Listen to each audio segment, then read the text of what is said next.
quoi le ramadan? C'est pas le truc où tu manges pas là?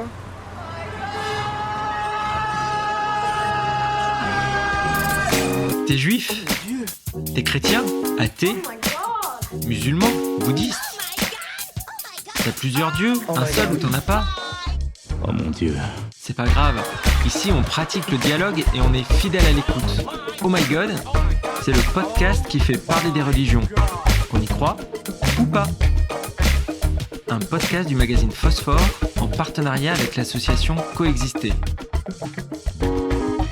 Aujourd'hui, c'est quoi le ramadan? Oh mon Dieu. Le ramadan, pour moi,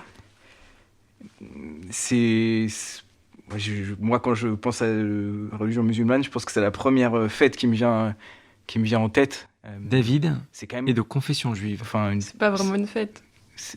Ah ouais, C'est un mois sacré. C'est pas une fête. Ok. Non, mais ok. C'est ouais. Non, mais vas-y, tu peux continuer. Juste, c'est pas une fête. Mais continue.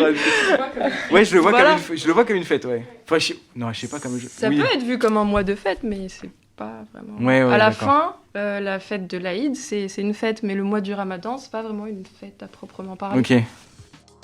L'Aïd el-Fitr marque la fin du ramadan, ce mois où les musulmans jeûnent en souvenir de la révélation du Coran. Ce jeûne constitue l'un des 5 piliers de l'islam que les pratiquants respectent avec la prière, la profession de foi, l'aumône et le pèlerinage à la Mecque.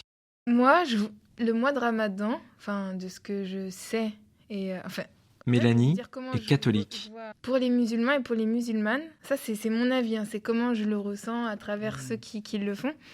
C'est un mois où ils sont bien.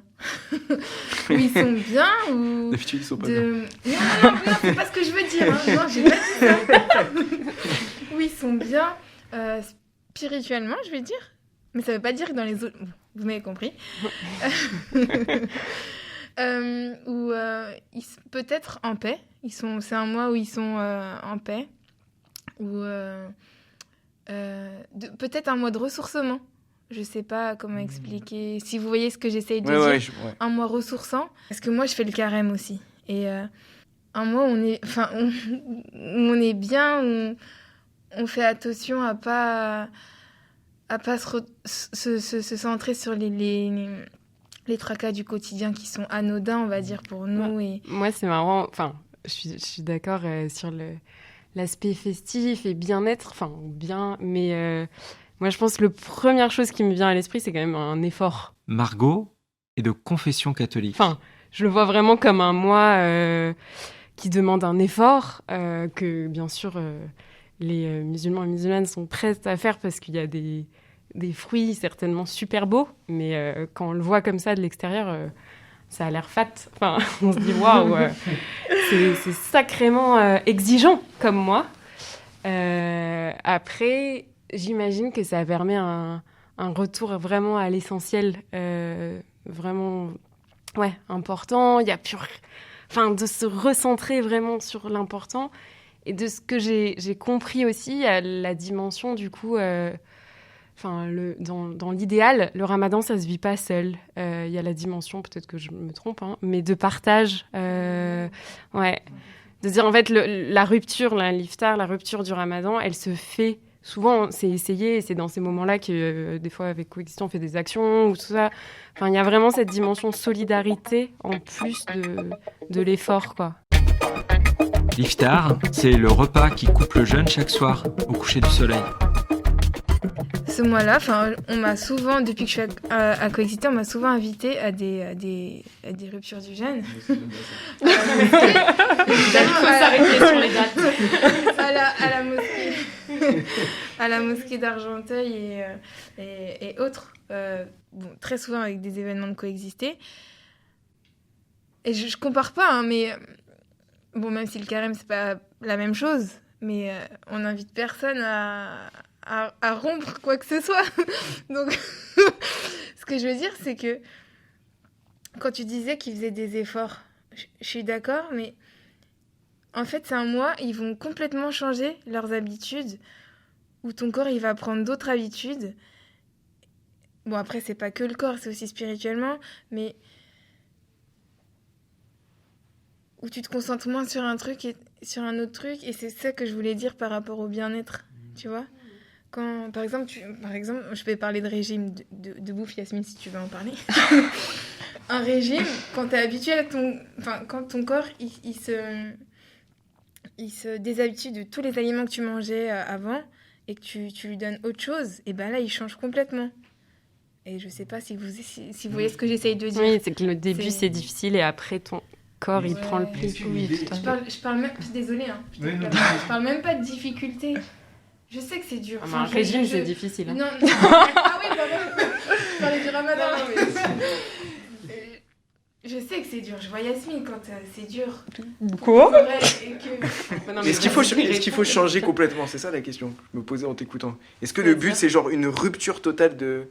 Enfin, je pose la question, une rupture totale ou c'est juste d'essayer d'accentuer un peu le comportement qu'on devrait avoir en fait tous les mois, c'est-à-dire une certaine sobriété, une certaine simplicité, un certain retour à l'essentiel? Alors, du coup, donc le ramadan, c'est un mois saint durant lequel on s'abstient de manger du lever du jour au coucher du soleil, où du coup on ne boit pas, on ne mange pas. On doit essayer d'avoir un bon comportement et on n'est pas censé avoir de relations sexuelles aussi jusqu'au coucher du soleil. Yasmine est musulmane. Après, le but, c'est d'avoir un bon comportement de manière générale pendant ce mois-là. Et je pense que l'origine, ça vient de l'imam de notre mosquée. Parce que justement, avec Coexister, tous les ans, on fait un iftar dans la mosquée d'Argenteuil. Et on a un petit moment avec l'imam qui explique un petit peu le ramadan, etc. Et il avait fait un parallèle que je trouve très intéressant avec le livre Miracle Morning, dans lequel il est dit qu'il faut 30 jours pour installer une habitude. Une bonne habitude, quelque chose qui peut persister et que tu peux continuer à faire pour le reste de ta vie, etc. Et il dit, comme de par hasard, entre guillemets, si je peux dire ça comme ça, ça dure un mois. Donc le but, clairement, c'est d'avoir un bon comportement pendant le ramadan, mais pas seulement pendant le ramadan, c'est de le continuer après et au cours de sa vie. Il y a 3 dimensions dans le jeûne du Ramadan. La maîtrise de soi, la solidarité et l'élévation spirituelle. C'est au fond une recherche d'intériorité et de sérénité. Il faut savoir aussi qu'à la fin du Ramadan, on s'acquitte d'une aumône et on doit nourrir une personne. Tous les jeûneurs doivent nourrir une personne dans le besoin, donc l'équivalent de nourrir une personne. Et ça représente en fait tous nos péchés pendant le mois du Ramadan, tous nos manquements, parce que c'est sûr qu'on a dû faire des choses qui n'étaient pas bien ou qui n'allaient pas.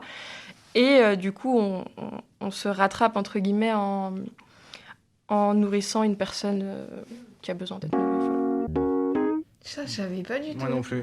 Je savais pas, tu me l'apprends là.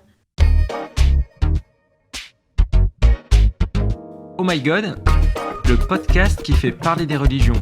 On y croit ou pas? Un podcast du magazine Phosphore en partenariat avec l'association Coexister. Un podcast Bayard Jeunesse.